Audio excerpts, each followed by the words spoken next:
කීයද? දැක්කේ නෑ කොහෙද දකින්නද 89ක ප්‍රතිශතයක්. මම හිතුවේම මේ සීසන් එකේ මුලින්ම 190 ගන්න තරගකරුවා වෙයි කියලා බලාගෙන හිටියා. හැබැයි 89න් නැවතුණා. හැබැයි මෙන්න මේ හිනාවල් ටික ගෙනාවට පින් සිද්ධ වෙනවද?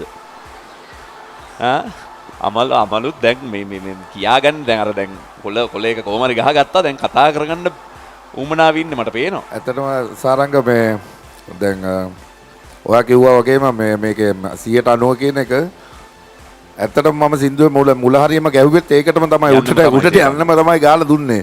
මොකද මරු පුතේ ඒ කියන්නේ හොඳට කට ඇරලා ඒ තමන්ගේ එනර්ජි එක ඒ කියන්නේ ඇත්තටම මේක ප්‍රදීප්ගේ ගීතය මේක ඒක ඉතින් මේක මේ සාමාන්‍ය ලේසිත් නෑ ගායනා කරන්න. ඉතින් පුතේ ඔයා ඒක ඔයාගේ වැඩේ හරියටම තීතට කෙරුවා.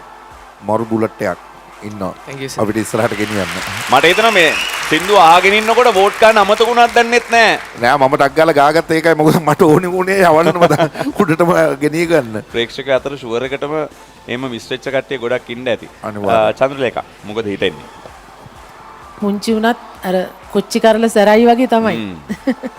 මං හිතන්නේ පොඩි වයසේ තාම ඉන්නේ. සුපර්. නියමටම ගායනා කළා කියන්න මොකුත් නැහැ ඇත්තට.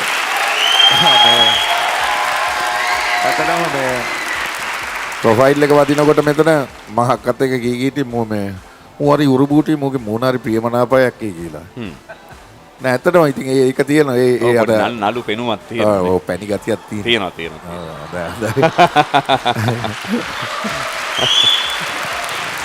චිත්‍රාල් මොකද හිතේ? පරං ගියා කෝට්ට ගියා කියලා කියන්න පුළුවන් දැන්. කෝට්ටේ ළමෙක්නේ. මේ වයසට නෙවෙයි වැඩ. මේ ඒ චිටියා මම බොට කිව්වා නේද ඉංග්‍රීසියෙන් ඉතලා සිංහලෙන් කතා කරන්න එපා කියලා.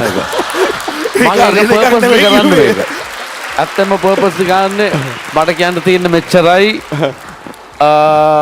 දැන් හොඳ වයසක ඉන්නේ අවුරුදු 17යි.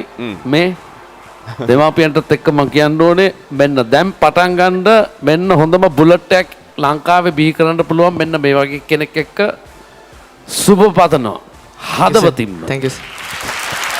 හොඳයි වින්සක එහෙනම් ඒ ලැබුණු සුබ පැතුම් එක්ක අපි තවත් හොඳ ගීතයකින් දෙවන තරග වටේදී මුණ ගැසමු. ජය වේවා වින්සක මන්දේව්.